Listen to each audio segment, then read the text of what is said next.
Hello students, again we are on chapter number 3rd related to Indian agriculture, which is related to features, problems and policies of agriculture. Policies मतलब कि how we can improve our agriculture. As we know, agriculture is our basic occupation, so improvement in agriculture is mandatory, is very important, क्योंकि agriculture is very important work for our country. अगर हमारी agriculture develop है तो it means that will help in development of our economy. Earlier we have done our two types of the reforms. Agrarian reforms मतलब कि how we can improve our Indian agriculture. Government has taken many steps to improve the Indian agriculture. These reforms were technical reforms, in which we have to use the techniques. Techniques are related to which technology we should use, which type of the seeds, chemical fertilizers, insecticide, pesticides, है ना, machineries, है ना, tractors, combines, कैसे हमने use करना है और कैसे हमने मैकेनाइज्ड तरीके से एग्रीकल्चर करनी है, साइंटिफिक तरीके से एग्रीकल्चर करनी थी. ये सारा कुछ हमारा इससे टेक्निकल रिफॉर्म्स में हम कर चुके हैं. And same second institutional reforms में ये था कि हमारी कंट्री में कुछ इंस्टीट्यूशनल चेंजेस की ज़रूरत थी, जिससे कि हमारे जो सब तरह के लोग हैं इक्वलाइज हो सके, जिसमें इंटरमीडिएरीज को ख़त्म करो, ठीक है.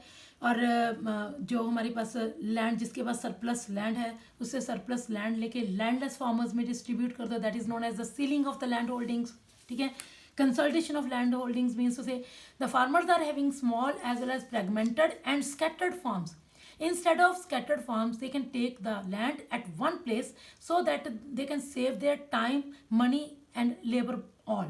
क्योंकि यहाँ से वहाँ जाने में उनका टाइम बहुत लगता था, जिससे उनका वेस्टेज ऑफ टाइम होता था. बट अगर वो एक ही जगह पे अपने लैंड ले लेंगे तो उससे जो बाउंड्रीज में लैंड वेस्ट होती है वो लैंड भी हमारी बचेगी, जिससे एग्रीकल्चर और एरिया जो है, एरिया ऑफ प्रोडक्शन, उनका जो एरिया ऑफ होल्डिंग हो जाएगा वो इंक्रीज हो जाएगा. एंड इवन हमारे पास कुछ रूल्स एंड रेगुलेशंस भी गवर्नमेंट ने बनाए हैं, which are related to regulation of the rent, that how much rent the farmers has to pay. Earlier they were exploited on the behalf of rent also by the zamindars, ठीक है. And cooperative societies बन चुकी हैं, cooperative farming शुरू हो चुकी है, जिससे फार्मर्स की bargaining power has improved. Now they are not exploited on the behalf of prices, they are able to get proper price for their produce. It all happens due to techniques, due to land reforms which are made by government. We should be thankful to the government for making such type of the reforms, impressive reforms. Now we are on our last type of the reforms. These are general reforms. General reforms which are related to the very first are expansions of irrigation facilities. Now irrigation facilities are improved, are expanded by the government. Earlier the problem in 1951, only 17% farms were under cultivation. permanent irrigation facilities नहीं थी बेटे तब, ठीक है. और उस पे well थे, ठीक है, ट्यूब वेल्स नहीं थे. और यहाँ फिर हमारे पास जो कैनाल्स हैं, canals water were use for this purpose, पर कैनाल्स हर एक जगह पे तो नहीं होती हैं, ठीक है. But now the irrigation facilities has increased. Now 45%, about near about 50% area is under irrigation facilities. 50% area is covered under irrigation facilities. So these are continuously improving. Government is making the efforts, ठीक है. जो हमारी canals हैं उनको सब canals में divide कर करके ट्यूबवेल्स के लिए गवर्नमेंट लोन प्रोवाइड कर रही है. ये जो स्मॉल इंस्टॉलमेंट्स पे farmers are able to purchase the tubewells, ठीक है. इस तरीके से बेटे उनके पास कल्टीवेशन, जो इरिगेशन की प्रॉब्लम्स थे वो काफ़ी हद तक अब सॉल्व हो चुके हैं. Provision of credit. Earlier the farmers were use to go to the zamindars और मनी लेंडर्स और commission agents, but now due to new banks like NABARD, 1982 में बेटे गवर्नमेंट ने नबार्ड बैंक जो था वो शुरू किया था, इस्टेब्लिश किया था. That was national bank for agriculture and rural development. That was merely for the rural development and for the merely specially for the purpose of agriculture, ठीक है। उसके अलावा RRB regional rural banks are also established by the government for all type of the regions, ठीक है। Now they are not no need to go to zamindars only because zamindars looted them on the behalf of rate of interest. Rate of interest बेटे कई बार इतना ज़्यादा हो जाता था कि जो एग्जैक्टली अमाउंट था, जो मेन अमाउंट था उससे कई टाइम ज़्यादा रेट ऑफ इंटरेस्ट हो जाता था, जिसको पे करना, रीपे करना was very tough for the farmers. और इसी चक्कर में बेटे फार्मर्स को अपनी जो लैंड होती थी वो जमींदार्स को देनी पड़ती थी, ठीक है। उस टाइम पे बड़े फार्मर्स जो थे वो एक्सप्लॉइटेड थे बहुत ज़्यादा, क्योंकि वो लगभग इलिटरेट थे, पढ़े लिखे भी नहीं होते थे, उनको पता भी नहीं होता था कि वो कितना लोन ले रहे हैं। लोन का तो पता था कितना ले रहे हैं, पर रेट ऑफ इंटरेस्ट का उनको पता नहीं होता था कि कितना बन चुका है। The third is regulated markets and cooperative market societies. Regulated markets means say government has made so many rules and regulations regarding markets, ठीक है। मार्केटिंग सोसाइटीज बन चुकी है। रेगुलेटेड मार्केट्स में मतलब कि the farmers are given now exact price for their crop, ठीक है। Earlier the farmers were exploited on the behalf of distress sale. They were enforced to sell their produce to the zamindars or money lenders only, but now there is no exploitation by the middlemen because due to abolition of middlemen now the farmers are directly related to government procure करती है बेटे आजकल जो भी produce है मंडी में, market में। Regulated markets हैं, रेगुलेटेड का मतलब रूल्स एंड रेगुलेशंस भी हैं। रेगुलेटेड को हम ये भी ले सकते हैं now a day there are the regular markets, farmers can regularly sell their produce in the markets and they will be given the proper price for their production. Now the farmers are protected from the exploitation of the middleman, ठीक है। वो direct government से related हैं for the purpose of rent as well as for the production of revenue income from their produce, ठीक है। Committees बन चुकी हैं बेटे, जो ये सोसाइटीज़ हैं, कमेटीज़ हैं, they had improved the bargaining power of the farmers. Now the farmers are can bargain for their own rights. पहले तो ये होता था बेटे उनको पता ही नहीं होता था कि उनको कितनी कीमत मिल रही है, क्योंकि प्रोड्यूस ही वो डायरेक्ट अपने लोन के लिए दे देते थे। तो अब वेट्स भी स्पेसिफाइड हैं, उनको पता है कि उनकी प्रॉपर एग्जैक्ट वेट क्या है, ठीक है। और उस वेट के ऊपर रेट भी, वेट और रेट दोनों जो हैं वो क्लियर हो चुके हैं। Farmers are very well known about the rate according to the weight, according to the quality also.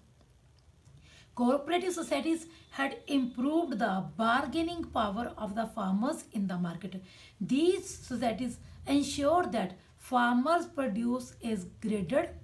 उनको बेटे उनकी ग्रेडेशन के अकॉर्डिंग ही प्राइस मिलती है and sold there produce at the exact price, remunerative price, ठीक है, which is fixed by the government.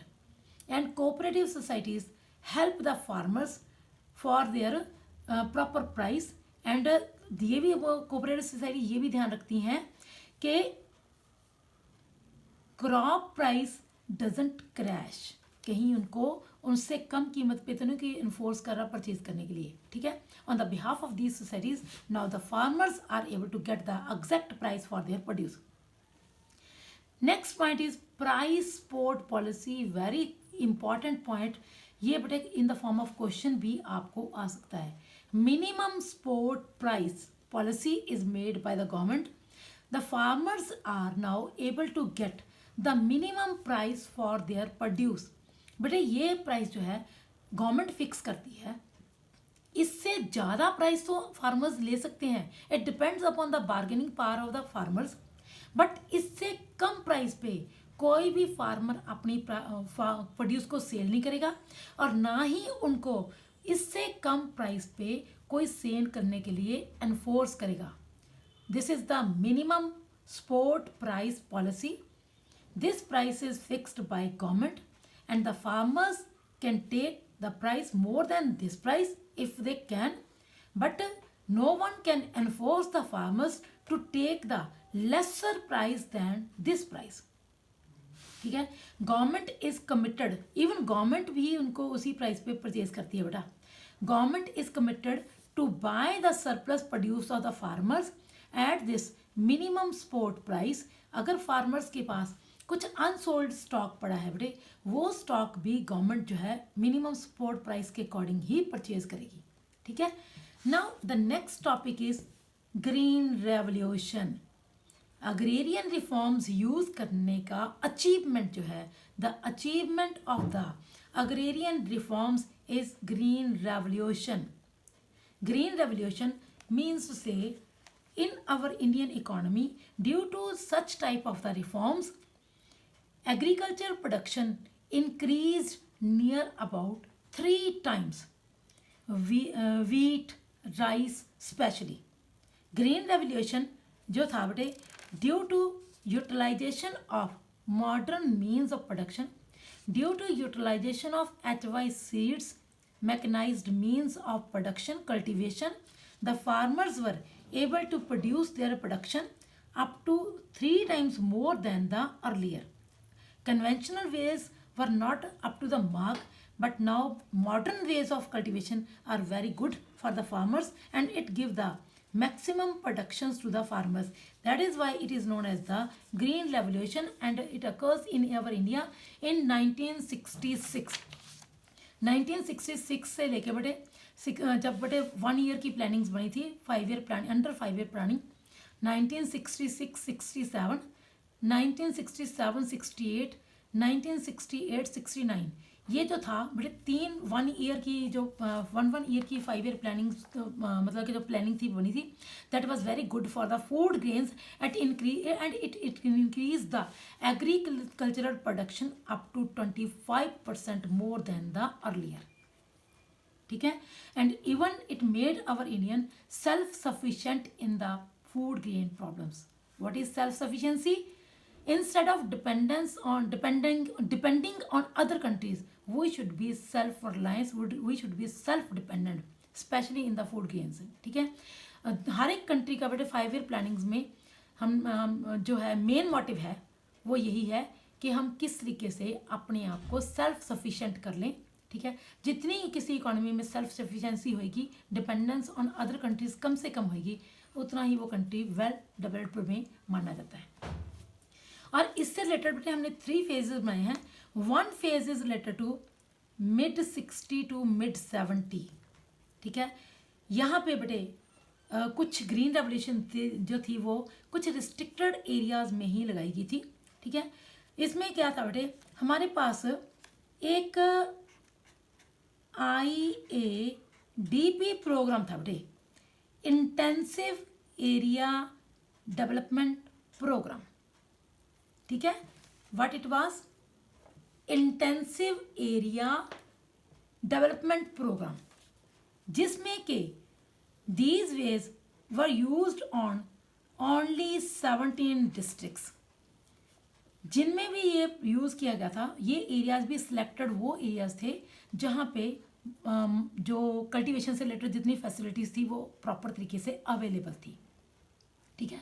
और इसमें जो एरियाज इंक्लूडेड थे वर पंजाब, हरियाणा, आंध्र प्रदेश, तमिलनाडु वगैरह वगैरह। ठीक है। और उसके बाद मिड 70s से मिड 80s में जो प्रोग्राम था वो लगभग सभी एरियाज़ के ऊपर सिलेक्ट किया गया था, सभी एरियाज़ के ऊपर यूटिलाइज किया गया था। मतलब कि हमने जो मॉडर्न वेज ऑफ प्रोडक्शन किए हैं इनको सब एरियाज़ के ऊपर यूटिलाइज किया गया था। That was the intensive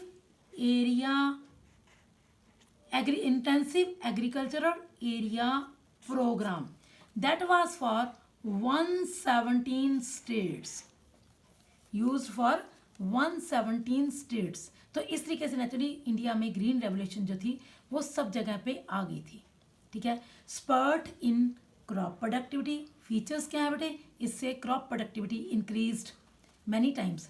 like 2016-17 में अगर हम लोग वीट की प्रोडक्शन देखें, दैट वाज 3216 kg, 3216 kg। ठीक है। Whereas in 2016-17 otherwise in मतलब 197 देखें, 1951 में देखें तो इट वाज ओनली 660 kg। तो near about 5 times it has increased. ठीक है, सेम अगर हम लोग अदर जो हमारे पास क्रॉप्स हैं उनको कंपेयर करें तो वहाँ पे भी बहुत ज़्यादा इंप्रूवमेंट हुई है due to green revolution. Substantial rise in acreage area under cultivation increase हो चुका है। एरिया अंडर कल्टीवेशन जो है वो काफ़ी इंक्रीज हो चुका है, क्योंकि सीलिंग ऑफ लैंड होल्डिंग्स हो गया, कंसोलिडेशन ऑफ लैंड होल्डिंग हो गया, जिससे क्या हो गया, फार्मर जो है उन्होंने एक जगह पे लैंड ले ली और ड्यू टू थोड़ा सा कोऑपरेटिव फार्मिंग का भी फ़ायदा हुआ है ना। एरिया अंडर केमिकल फर्टिलाइजर जो था, सॉरी एरिया अंडर प्रोडक्शन जो था ड्यू टू HYV सीड्स या due to chemical fertilisers per hectare production काफ़ी इम्प्रूव हुई है। अगर ये कल्टीवेशन पहले 13 करोड़ हेक्टेयर्स पे थी, now it is up to 19 crore hectares. Shift from subsistence farming to commercial farming. Earlier the farmers were producing only for their own use, ठीक है, crops were produced only for their own produce, but now due to green revolution, due to modern ways of cultivation, the farmers are producing the commercial farming, using the way of commercial farming, and it commercialized the farmers, and now the production is not for on their self sufficiency, for their own needs, but they are producing marketable surplus also. Change in farmers outlook. जो पहले farmers fatalistic थे, वो सोचते थे कि जितना हमारी किस्मत में है हमें सिर्फ उतनी ही प्रोडक्शन मिलेगी, but now they are not fatalistic. वो सबसिस्टेंस लेवल से बाहर निकल चुके हैं, उनकी जो सोच है वो कमर्शलाइज हो चुकी है। Now they are producing for the market also. उनको जो है इतना पता चल चुका है, if they use the modern ways of cultivation, definitely they will be able to produce more on more production, they can be able to get maximum profits. So इस तरीके से आजकल जो फार्मर है वो काफ़ी लेबोरियस हो चुके हैं। Self sufficiency in food grain productions, ठीक है, now we are self sufficient specially in food grains due to green revolution. Agricultural production is continuously increasing. Earlier we were importing the productions, खास करके sugar की production में बेटा यही होता था कि हमेशा अप्स एंड डाउन, कभी ज़्यादा है कभी कम है, but now a day we are not doing such type of the export import, even we are self sufficient in many type of the crops. ठीक है, फूड सप्लाई जो हमारी कंट्री में है वो प्रॉपर तरीके से हो चुकी है। ग्रोथ विद सेल्फ सफिशिएंसी का target in agriculture we have achieved. ठीक है, सबसिस्टेंस प्रोडक्शन से बाहर निकल चुके हैं हम लोग। Now the production is after domestic needs, we can export the goods also. We are exporting the goods to abroad also. And now green revolution is green revolution, but here are some limitations of the green revolution also, because green revolution, it was said that green revolution is not green revolution, it is the red revolution also, because इसका effect कुछ farmers के ऊपर बहुत badly पड़ा था। ठीक है, क्योंकि मैकेनाइज्ड मीन्स ऑफ कल्टीवेशन, अच्छे महंगे fertilisers, HYV seeds are not approachable to all the farmers, so that is why it affected in limited areas on limited types of the crops and on limited type of the farmers, not overall on all type of the farmers। ठीक है, green revolution बहुत फायदेमंद रही, record तोड़ हमारे पास production हुई, कितनी ज़्यादा इम्प्रूवमेंट होगी। ठीक है, हर एक चीज़ में वीट में और वीट और राइस, स्पेशली वीट और राइस में बेटा प्रोडक्शन जो थी वो काफ़ी ज़्यादा इम्प्रूव हुई, बट फिर भी यहाँ पे कुछ लिमिटेशंस हैं, कुछ फेलुअर्स हैं, जिसकी वजह से हम कहते हैं कि there is the need to improve our green revolution policy. India needs another green revolution policy so that जो limitations इसमें हुए हैं वो limitations को हम remove कर सकें। limitations कौन सी है, failures कौन कौन से हैं? Very first is limited crops. It affected only some limited crops like rice, wheat. ठीक है, there is no similar rise in commercial crops like jute, cotton, tea. इनके ऊपर भी तो होना चाहिए था ना, इनके ऊपर इफेक्ट जो है वो काफ़ी कम पड़ा है, और ज़्यादातर मतलब कि वीट एंड राइस इन दोनों चीज़ों की प्रोडक्शन के ऊपर ही ज़्यादा इफेक्ट पड़ा था। अनइवन स्प्रेड या लिमिटेड, यहाँ पे आप हेडिंग दे सकते हो लिमिटेड एरिया, ठीक है, क्योंकि सभी तरह के एरियाज के ऊपर इसका इफेक्ट नहीं पड़ा। इसका एरिया कौन से एरियाज पे इफेक्ट पड़ा? पंजाब, हरियाणा, महाराष्ट्र, तमिलनाडु, ठीक है। बट अगर दूसरी तरफ देखें तो eastern UP, Bihar, MP, Orissa, इनके ऊपर किसी किस्म का कोई इफेक्ट नहीं पड़ा, पड़ा भी तो बहुत कम पड़ा, ठीक है। तो मतलब कि इसका अनइवन स्प्रेड था, सब तरह की क्रॉप्स के ऊपर इफेक्ट नहीं पड़ा, सब एरियाज के ऊपर इसका इक्वली इफेक्ट नहीं पड़ा, एंड लिमिटेड फार्मिंग पॉपुलेशन या लिमिटेड फार्मर्स, इसका इफेक्ट जो है that was on the farmers which were having large size of the holdings, large size of the farms. जो छोटे फार्मर्स थे उनके ऊपर इसका इफेक्ट बहुत कम पड़ा या नहीं पड़ा, because they were unable to use the modern ways of the cultivation. HYV seeds were very costly, it was beyond of the reach of the marginal farmers, and India में maximum farmers are marginal farmers. जब उनके ऊपर effect नहीं पड़ा तो जिन लोगों के ऊपर इफेक्ट पड़ा तो वो बहुत कम लोग थे, ठीक है। As a result green revolution are found to be impressive in the terms of overall rise in output. ये इतनी ज़्यादा अच्छी साबित नहीं हुई। The next point is, last point is economic divide. It created the gap between the rich and poor farmers, a huge gulf between the rich and poor section, because the richer section get more richer and जो poorer farmer थे वो और भी ज़्यादा गरीब हो गए, ठीक है।